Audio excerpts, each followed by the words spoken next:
ایک اقلیت انسانوں کی ایسی ہوتی ہے جن کے لیے میں دو لفظ اب استعمال کر رہا ہوں، ذہین اور حساس۔ ذہین اور حساس لوگوں میں قبض اور بسط کی کیفیت، یہ مختلف سائیکلز ہیں جو آتی رہتی ہیں۔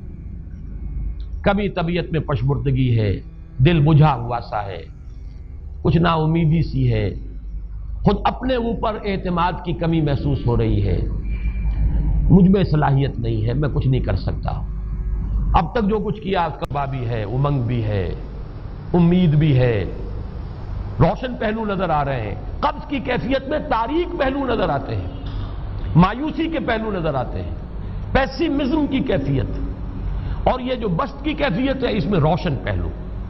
دیکھو یہ بھی تو ہے نا، آخر یہ بھی تو ہوا ہے اور بھی ہو سکتا ہے، آخر اب تک میں نے یہ کام بھی تو کر لیا، آگے بھی مشکل آسان ہو سکتی ہے۔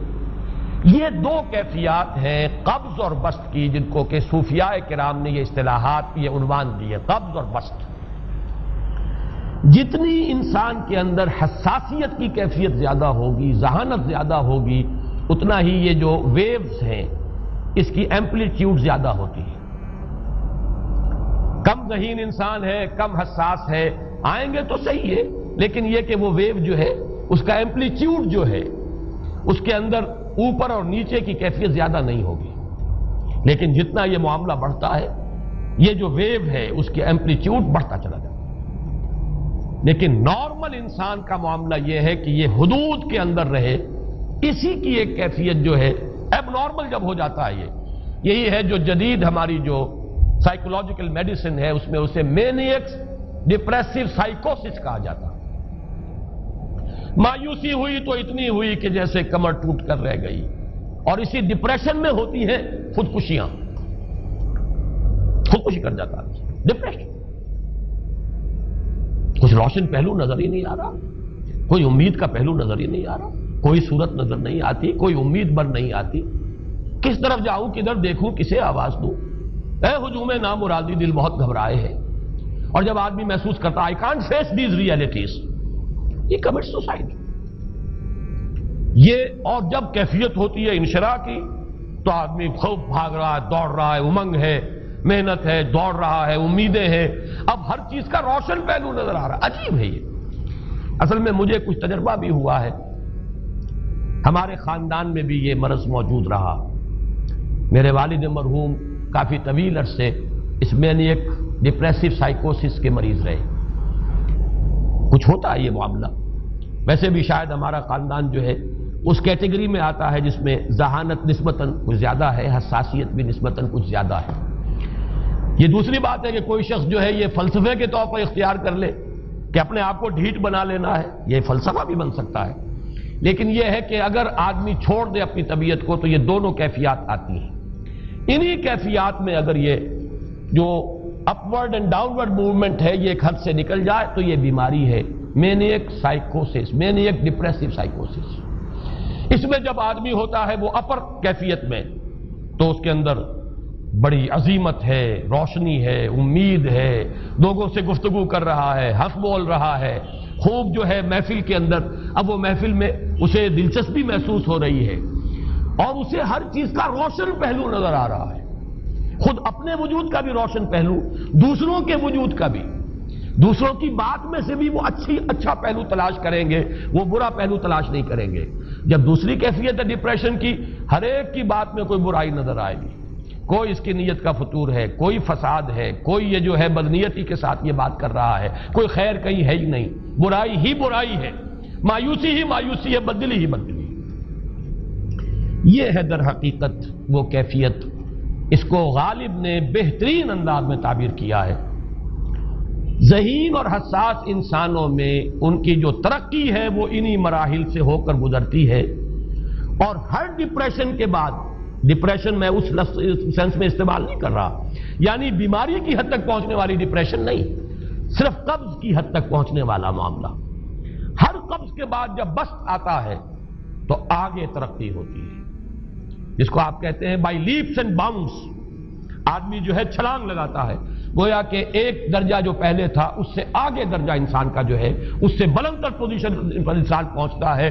ہر قبض کے بعد جو نیا بست آتا ہے وہ ایک نئی کیفیت، نئی شان، نئی بلندی، نئی رفعت لے کر آتا ہے. اس کو غالب نے تعبیر کیا ہے بہت خوبصورت انداز ہے. رکتی ہے میری طبع تو ہوتی ہے رواں اور. یعنی شاعر بھی کبھی ایسا وقت آتا ہے شعر جو ہے وہ اس پر نازل ہی نہیں ہو رہا، شعر نہیں کہہ پا رہا، طبیعت میں رکاوٹ سی ہے، بندش سی ہو گئی ہے، کوئی کلام موضوع ہو ہی نہیں رہا. لیکن پھر جب یہ کیفیت جو ہے بدلتی ہے اور جب پھر بست کی کیفیت آتی ہے، رکتی ہے میری طبع تو ہوتی ہے رواں اور، پھر اس کے اندر ایک جولانی نئی ایک کیفیت جو ہے انشراح کی، وہ ایک بالکل نئی کیفیت، نئی شان کے ساتھ. یہ ہے وہ معاملہ جو ان آیات مبارکہ کے پس منظر میں ہے. اسی لیے اب میں آپ کو اس کا حوالہ دے رہا ہوں. تفسیر مظہری میں قاضی ثناء اللہ پانی پتی رحمت اللہ علیہ نے بہت عمدہ بات فرمائی ہے کہ حالت قبض اگر کسی شخص پر طاری ہو تو اس حال میں اکسیر کا درجہ رکھتی ہے یہ سورہ مبارکہ، اس لیے کہ یہ نازل ہوئی ہے محمد الرسول اللہ صلی اللہ علیہ وسلم پر اسی حالت قبض میں. وَالضُّحَىٰ وَاللَّيْلِ إِذَا سَجَىٰ مَا وَدَّعَكَ رَبُّكَ وَمَا قَلَىٰ وَلَلْآخِرَةُ خَيْرٌ لَّكَ مِنَ الْأُولَىٰ وَلَسَوْفَ يُعْطِيكَ رَبُّكَ فَتَرْضَىٰ أَلَمْ يَجِدْكَ يَتِيمًا فَآوَىٰ وَوَجَدَكَ ضَالًّا فَهَدَىٰ وَوَجَدَكَ عَائِلًا فَأَغْنَىٰ. یہ تمام آیات اب معلوم ہوگا کہ جیسے موتی پروئے ہوئے. ایک لفظ قبض، اب اس میں جو بھی واقعاتی اور جو میں نے آپ کو روایاتی جو بھی پس منظر بیان کیا وہ بھی فٹ بیٹھ رہا ہے. وہ خودکشی کا معاملہ بھی آ گیا، اس میں فٹ بیٹھ رہا ہے کہ بخاری شریف میں روایت موجود ہے کہ حضور فرماتے ہیں کہ میری طبیعت پر اس درجے اضطراب تھا، اتنی کیفیت جو ہے میری تشویش کی تھی کہ میرے دل میں بار بار خیال آتا تھا کہ پہاڑ پر چڑھ کر اپنے آپ کو نیچے گرا دوں. یہ سارے معاملات اب آپ کو محسوس ہوگا جیسے تمام کڑیاں جو ہے وہ جڑ گئی، جیسے رات کو اب آپ اٹھ نہیں پا رہے، اضمحلال ہے، اعصابی جو ہے اعصاب اس درجے متاثر ہو چکے ہیں. صرف یہ ایک احساسات کی کیفیت نہیں ہے، آپ کی قوت فعلی جو ہے، قوت عملی، وہ بھی اس درجے متاثر ہو چکی ہے کہ کئی راتیں گزر گئی اور آپ رات کو نہیں اٹھ سکے، جس پر کہ ام جمیل کو یہ کہنے کا موقع مل گیا کہ معلوم ہوتا ہے محمد تمہارا شیطان تمہیں چھوڑ گیا. اب یہ جملہ اپنی جگہ پر اس کی کاٹ ہے یقیناً اس سے یضیق صدرک بما یقولون، لیکن وہ کیفیت جس کی وجہ سے یہ جملہ آیا ہے اس پر نگاہ دوڑائیے، اس پر نگاہ کو مرکوز کریں گے تو معلوم ہوگا ایک لفظ قبض، یہ قبض کی ایک کیفیت تھی. اس قبضی کی کیفیت کا ایک مظہر یہ ہے کیونکہ یہ بھی تو در حقیقت قلب مبارک جو ہے محمد الرسول اللہ صلی اللہ علیہ وسلم کا، اسی پر تو وحی کا نزول ہوتا تھا. یہ بھی وہی داخلی احساسات و کیفیات کا معاملہ ہے، یہی بھی در حقیقت یہ واردات قلبیہ ہی کا سارا معاملہ ہے. اس کو آپ خارج سے تعبیر نہیں کر سکتے، نہ ابھی کوئی ایسے مصائب تھے، نہ ایسی کوئی مشکلات تھیں، نہ ابھی کوئی رد و قضا ایسی شروع ہوئی، نہ ابھی کوئی بحث و نزاع کا معاملہ ایسا ہوا، نہ کوئی ابھی کوئی فزیکل پرسیکیوشن شروع ہوئی. یہ سب داخلی ہی کیفیات ہیں اور ان داخلی کیفیات کے حوالے سے ان سورہ مبارکہ کو اگر صحیح سمجھا ہے تو صوفیہ نے سمجھا. وہ جو اقبال کا شعر ہے کہ کچھ جو سمجھا میرے شکوے کو تو رضواں سمجھا، مجھ کو جنت سے نکالا ہوا انسان سمجھا. اور کون سمجھے گا؟ وہ تو سمجھے گا کہ دکھے ہوئے وہ دل کی صدا ہے، وہ کیا ہے جو اقبال کی وہ ایک نظم ہے پرندے کی فریاد، گانا اسے سمجھ کر خوش ہونا سننے والے. یہ تو در حقیقت ایک دکھے ہوئے دل کی صدا فریاد، یہ صدا ہے. تو یہ کیفیت جو ہے رضوان سمجھ سکا ہے جو کہ داروغہ جنت ہے، اس نے سمجھا یہ وہی آدم جو نکالا گیا تھا یہاں سے، یہ اس کی فریاد ہے. کچھ جو سمجھا میرے شکوے کو تو رضواں سمجھا، مجھ کو جنت سے نکالا ہوا انسان سمجھا. تو واقعہ یہ ہے کہ اس سورہ مبارکہ کا صحیح فہم اگر حاصل ہوا ہے وہ امام راضی کو حاصل ہو ہی نہیں سکتا. وہ عقل اور منطق کی گتھیاں سلجھانے والے آدمی ہیں، اپنی جگہ ان کی کنٹریبیوشن بہت. یہ لغت اور ادب کا کوئی خاص مسئلہ اس میں ہے ہی نہیں کہ زمخشری اس میں کوئی جولانی دکھائیں اپنی، اس میں کوئی ایسا اشکال ہے ہی نہیں، نحوی اشکال ہی نہیں. لیکن یہ واردات قلبیہ کا معاملہ ہے، احساسات باطنی کا معاملہ ہے، یہ نفسیات انسانی کا معاملہ ہے.